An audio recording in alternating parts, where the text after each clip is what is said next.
let us consider two infinite conductor wires carrying current I1 and I2. Say this is conductor 1 and this is conductor 2, and the two conductors are placed at a perpendicular distance d between each other.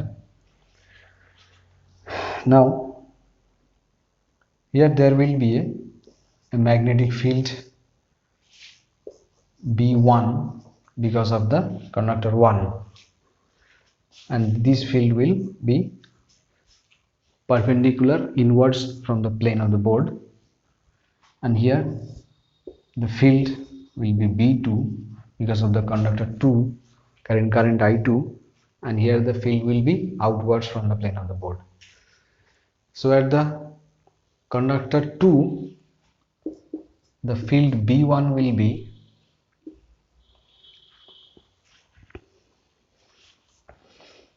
mu 0 I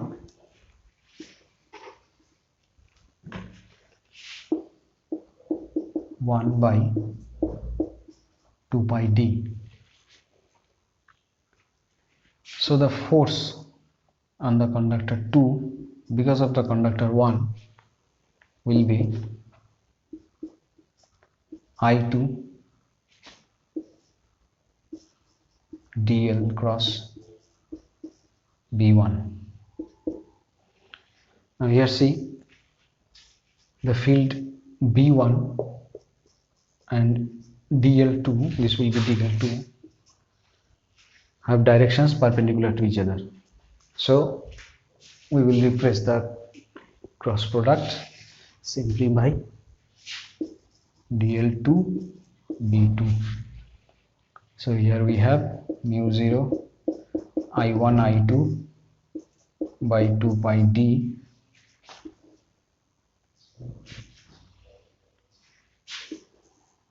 dl2. Now see, the integral of dl2 will be infinite. That is because we have considered infinite length of the conductors, but the force per unit length denoted by small f will be mu 0 I1 I2 by 2 pi d. Similarly, if we want to calculate the force F12, that means the force acting on the conductor 1 because of the conductor 2, we will arrive at the same result, but the directions of the force will be opposite. You see, because of the cross product dl2 cross b, this will produce a force along this direction. This is F21, and here dl2 cross b, this will produce a force along this direction. This is F12. So these two forces are equal and opposite.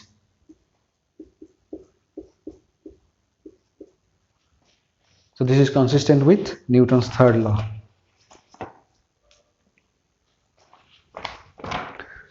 Now let us consider some applications of Ampere's law.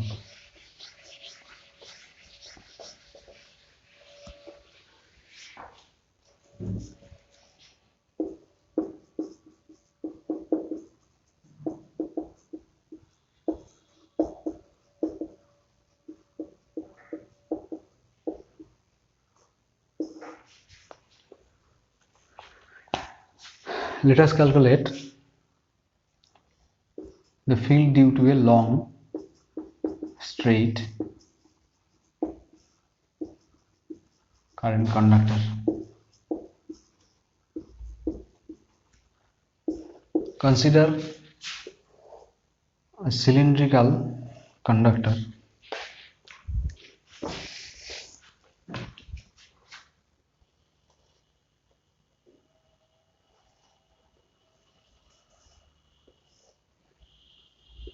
I am drawing this one as a finite conductor, but we are actually considering an infinite conductor. Say this one is the axis of the conductor.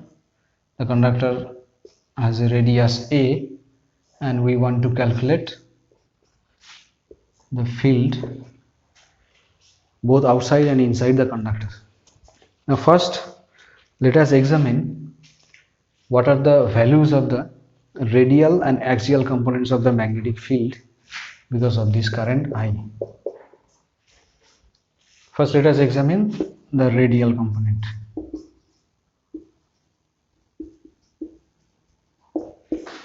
Say BR. Radial component means the component will point radially outwards from the axis of the conductor. So to calculate this, consider this conductor and a small pillbox shaped imaginary cylindrical surface. So now if we calculate the closed surface integral of BR dot dA, that means closed surface integral of BR over the surface of this pillbox, then immediately you will see that this will have a non-zero contribution only from the curved cylindrical portion.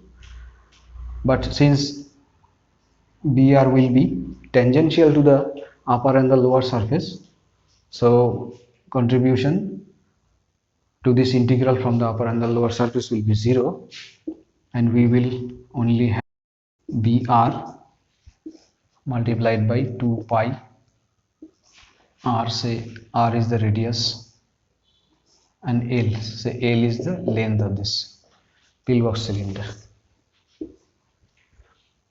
But since we already know that this equation, which comes directly from divergence B equals to 0, so this must be equals to 0. Since this quantity is non-zero, then we have BR equals to 0. So the radial component of magnetic field is always 0. Now let's calculate the axial component. For this, consider a rectangular path placed beside this current carrying conductor.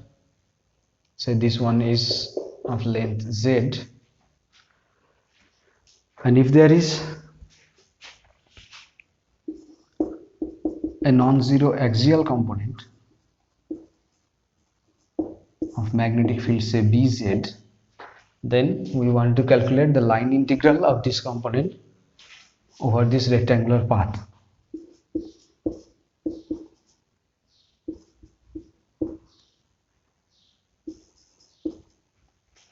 So since if there is any such non-zero field, that will be directed along the positive Z axis, so the line integral will only have contributions from this vertical paths, but it will have zero contribution from the horizontal paths. So that will be BZ multiplied by Z minus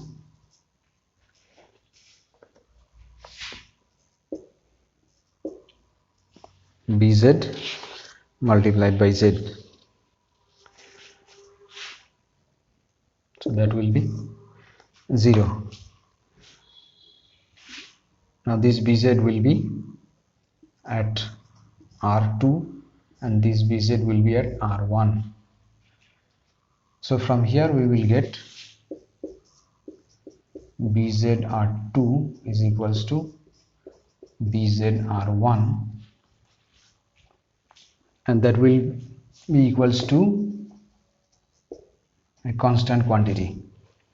So from here we have derived that the axial component will be constant at any distance from the axis of the conductor. But you see, since there is no current in the consideration, there is the result does not depend on any current, this constant can very well be taken to be 0. So here also we have 0 axial component of the magnetic field. That means it is as good as saying that the radial and axial components of magnetic field does not exist. Now let us calculate the actual magnetic field at the point P. So from Ampere's law, we have B dot dl equals to 0 over a closed curve. Now this curve is the Amperian loop, the imaginary Amperian loop, which we will conveniently take here as this circle passing through the field point P, the circle having the diameter r. That means the distance at which we want to calculate the field. Oh, this is not equals to 0, but this is equals to mu 0 I. That means the current enclosed by the Amperian loop.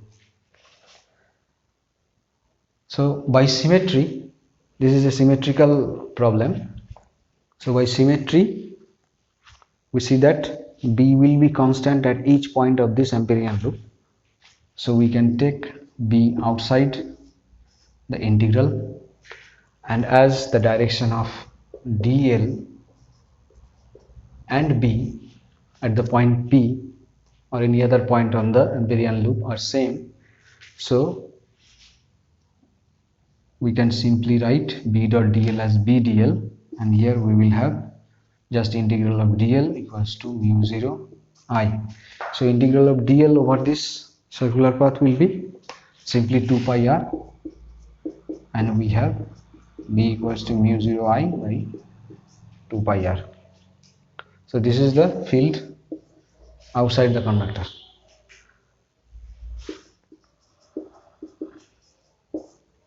Now we want to calculate the field inside the conductor at a distance r, so that now r is less than a. Again, by a similar process as the earlier one, B dot dl equals to mu 0, now I prime. Now I prime is the current enclosed by the Amperian loop in the present case. Here the Amperian loop is a circular loop with radius again r, but now less than the diameter radius of the cylinder. So now I prime may be written as the current density J multiplied by pi r square, where the current density J may be written as the total current I by pi a square. So I prime is I r square by a square. So here again on the left hand side we will have B into 2 pi r, and on the right hand side we will have I multiplied by r square by a square. So B is equals to mu 0 I by 2 pi r square by a square. This is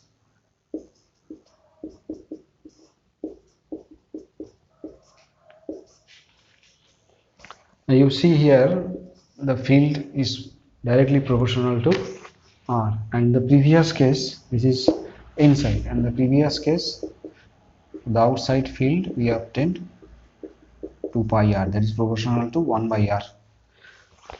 So now if we plot the field B with the distance r from the axis of the conductor, then up to the radius a of the conductor we will get a linear increase of B, and after that B will fall off inversely, and the maximum value attained by B will be mu 0 I by 2 pi a, which is at the surface of the conductor.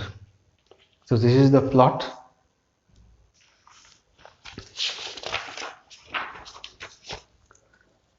Now let us consider the next case.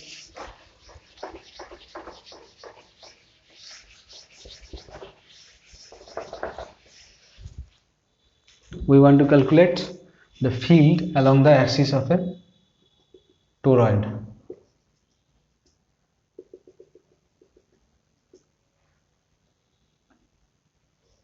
A toroid is nothing but a circular solenoid like this.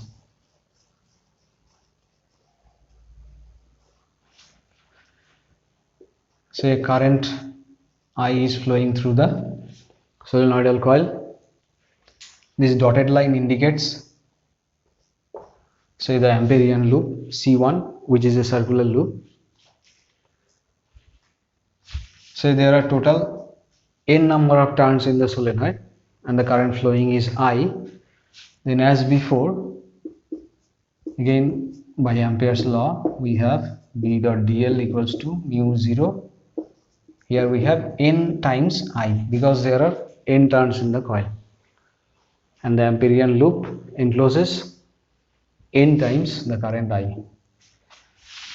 Now again on the left hand side, by symmetry, the magnetic field will be constant along the entire Amperian loop C1, so we can take B outside the integral, and also this direction of dl on the Amperian loop is same as the direction of B, so the dot product may be replaced by simply B dl. So now we have B taking outside, integral of dl mu 0 ni, and this integral is simply nothing but 2 pi times the radius, say, d. So B is mu 0 ni by 2 pi d. So this is the magnetic field along the axis of the toroid. This can also be written as mu 0 ni, where n equals to capital N by 2 pi d is the number of turns per unit length of the toroid.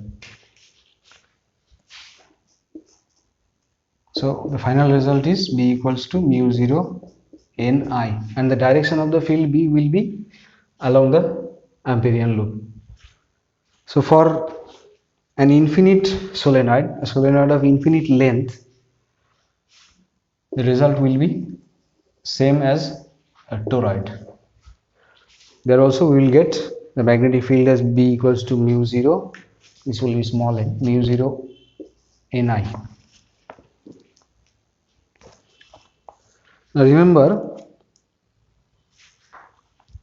for a finite length solenoid, we can very well assume this value of the magnetic field B, but near the center of the solenoid. And also if the length to diameter ratio is very large. So finally, let us summarize the results of magnetostatics as a comparison with electrostatics. In electrostatics,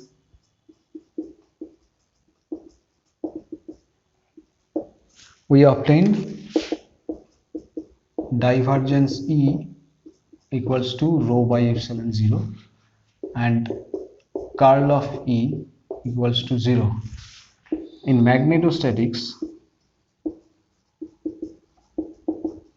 we have obtained divergence B equals to 0, indicating that magnetic monopoles does not exist, and curl of B equals to mu 0 J, both for steady currents.